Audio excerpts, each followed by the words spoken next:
नेकोकार को कहते हैं फरिश्ते, अरे अल्लाह के बंदे तू परेशान मत हो, तूने अल्लाह की रजा के लिए नमाजें पढ़ी थी, रोजे रखे थे, तरावी पढ़ी थी, सदका खैरात किया था, अब तू इस कब्र के अंदर परेशान मत हो, ऐसे सो जा जैसे दुल्हन सोती, सुकून के साथ। बताओ। और जो गुनाहगार होते हैं तो साहब उनकी तो बड़ी धुलाई होती है कब्र के अंदर, बड़ी पिटाई होती है।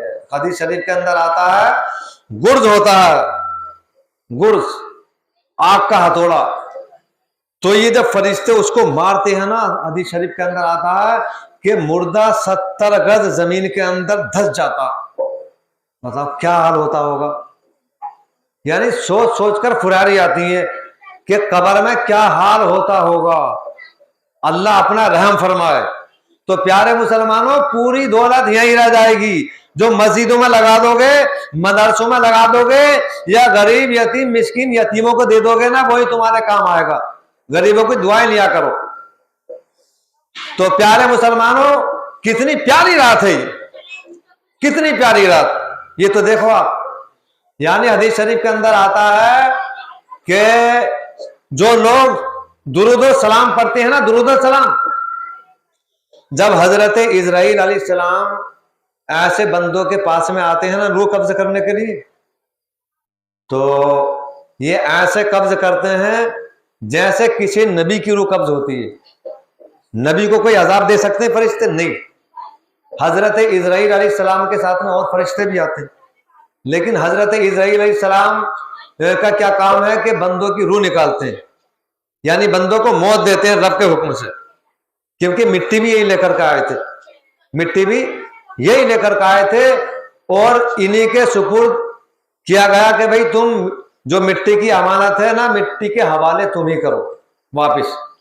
तो हजरात तैयारी करो, कब्र की तैयारी करना बहुत जरूरी है। एक साहब कह रहे थे, यार वो मैंने वो 3 जो सवाल के जवाब है ना, वो सब याद कर लिए मैंने। तो मैंने कहा याद कितना भी कर लो, अगर नेक नहीं बनोगे ना, माँ बाप के फरमा बरदार नहीं बनोगे, परहेजगार नहीं बनोगे, और तुम्हारे दिल के अंदर रहम नहीं आएगा, तो फिर सोच लो कि वो जो जवाब तुमने याद किए हैं ना, वो भी भुला दिए जाएंगे। और परहेजगार हो जाओगे ना, ऑटोमेटिक याद हो जाएंगे रब के हुक्म से। हाँ, माँ बाप की दुआएं लिया करो। आए दिन शिकायतें आती रहती हैं, लोग कहते हैं कि भाई हमारी औलाद तो बहुत नाफरमान है, और वो फरमा बरदारी ही नहीं करती, हमारे ऊपर ध्यान ही नहीं देती। तो प्यारे मुसलमानों, अल्लाह के नबी का फरमान आली शान है कि बाप जन्नत का दरवाजा है और माँ के कदम के तले जन्नत है। अगर तुमसे तुम्हारे माँ बाप नाराज हैं, तुम कितनी सदका व खैरात करो, कितनी ही नमाजें पढ़ो, कोई कबूल नहीं। और मरने के बाद में अल्लाह ताला भी तुम्हें जब तक माफ नहीं करेगा, जब तक तुम्हारे बाप और तुम्हारी माँ तुमको माफी का परवाना नहीं दे दे। ये हदीस शरीफ के अंदर लिखा हुआ। कोई ये ना सोचे कि यार मैं तो मरने से पहले तौबा कर लूंगा। कोई ये तौबा कबूल थोड़ी होगी जब माँ बाप नाराज है। तो भाई ये तो हुकूकुल इबादत, हुकूकुल्लाह थोड़ी है। देखो, नमाज पढ़ना अल्लाह का हक है। आप नहीं पढ़ते हो तो अल्लाह चाहे तो सजा दे, चाहे तो माफ कर दो। ये तो अल्लाह का हक है, हुकूकुल्लाह है। नहीं, जो बंदों के हुकूक होते हैं ना, बंदों के, अगर वो आपने मान ली, मसलन आपने किसी से कर्ज ले लिया 5,000 10,000, और वो आपने नहीं दिए, उसने मांगे, आपने कहा भाई मुझे कब दिए थे, तेरा गवाह कौन है, आप मर गए, तो आपके लिए ये बवाले जान बन जाएगा। आपको देना ही पड़ेगा मरने के बाद में भी। तो आप कहोगे यार मौलाना साहब मैं कहां से दूंगा, मैं तो कफन के टुकड़े में लिपटा हूंगा, मेरे पास कोई पैसे थोड़ी होंगे। तो हदीस शरीफ के अंदर आता है, अरे यार इसको तो निकाल दो, उसमें नहीं घुस जाए, या तो बंद करो, उसको दरवाजे को बंद करो। ये आता है कि वो जो मरने वाला है ना, अगर किसी का पैसा दबाकर मरा है तो उसकी जो नेकियां हैं, उसको दे दी जाएंगी, और उसके गुनाह उसके सर पर डाल दिए जाएंगे। फिर ये होगा। तो प्यारे मुसलमानों, आखिरत की तैयारी करो।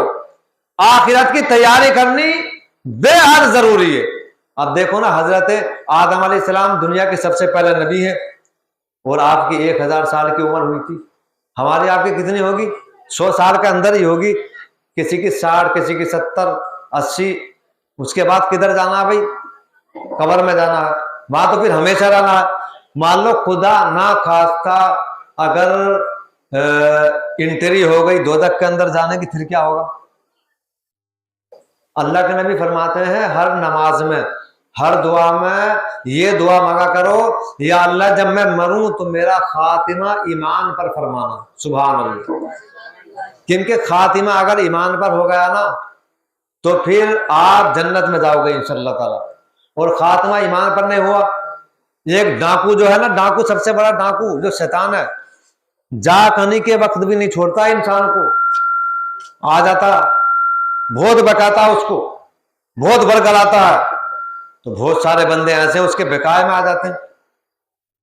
تو بندہ جب جا کرنے کے عالم میں ہونا تو اس کے پاس میں یاسین شریف پڑھو یا اور صورتیں پڑھو جو تمہارے یاد ہیں، لیکن اس سے یہ مت کہا کرو کہ کلمہ پڑھو، کلمہ پڑھو، اس کے سامنے آپ خود کلمے کا ورد کرو تاکہ وہ پڑھنے لگے۔ خدا نہ خواستہ اس وقت اگر اس نے انکار کر دیا تو ہو سکتا ہے اس کا خاتمہ ایمان پر نہ ہو۔ تو پیارے مسلمانوں، اپنی اولاد کے لیے، اپنے لیے کچھ سوچا کرو، آخرت کے بارے میں بھی۔